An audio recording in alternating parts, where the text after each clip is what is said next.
Hello everyone, good afternoon. आज म चाहिँ एकदम बिहानै बाबुसँग बिहान स्कुल जाने बेलामै भात खाने भयो कि कस्तो भोक लाग्यो। अहिले यतिखेर चाहिँ भोक लागेर म चाहिँ के खाउँ भइरहेछ होइन। त्यही भएर सोचेँ चाहिँ म्यागी पकाएर खान्छु। म्यागी भन्छ नि 2 मिनटमा पाक्छ भनेर। मलाई चाहिँ पिरो केही नहालिकन खोर्सानी मात्रै हालेर पिरो रस बनाएर खान मन लाग्यो र म चाहिँ म्यागी पकाउन थालेकी छु। र खोर्सानी चाहिँ मैले 2-3वटा भाँचेर हाल्थेँ पिरो होस् भनेर। अनि त्यही भएर मैले सानो कराईमा म्यागी पकाउन बसाइसकेकी छु। र हजुरहरूले भन्छन् नि 2 मिनटमा पाक्छ नि म्यागी भनेर, तर के को पाक्नु, यत्रो 5 मिनट भइसक्यो पाक्दै पाक्दैन। हेर्नुहोस् त खोर्सानी कसरी हालिदिएको छु। पिरो खान मन लागेर मैले चाहिँ खोर्सानी हालेको है त।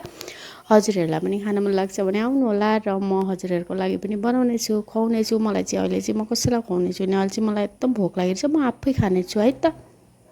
हेर्नुहोस् त पाक्दै पाक्दैन, कतिखेरै पाक्दैन। म त हैरान भइसकेँ। भोक लागिरहेछ उस्तै होइन।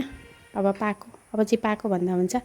र अब पाकिसक्ने बित्तिकै म चाहिँ तातै रस खानेछु र हजुरहरूलाई देखाएर खानेछु। हजुरहरू आउनुभयो भने पनि म बनाउन खुवाउन रेडी छु। त्यही भएर 2 मिनट भनेको 2 मिनटमा त पाक्दै पाक्दैन। मलाई भोकले मर्ने बेला भइसक्यो र अब चाहिँ फाइनली म्यागी पाके जस्तो लाग्दैछ।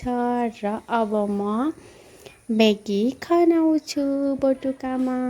बटुको चाहिँ पहिले नै रेडी गरेको, एकदम भोकर भएर मैले खनाइ पनि सकेँ। र अब म तातै म्यागी सुरुप्प नपारुन्जेली मलाई हुँदैन। त्यही भएर म तातो म्यागी सुरुप्प पाएर खान्छु र हजुरहरूले हेर्नुहुनेछ मैले म्यागी खाएको र कस्तो लाग्यो म्यागी। देख्दा त यति मिठो जस्तो छैन, तर पिरो रस बाहिरको हरियाली हेर्दै हेर्दै मैले म्यागी सुरुप्प पार्छु।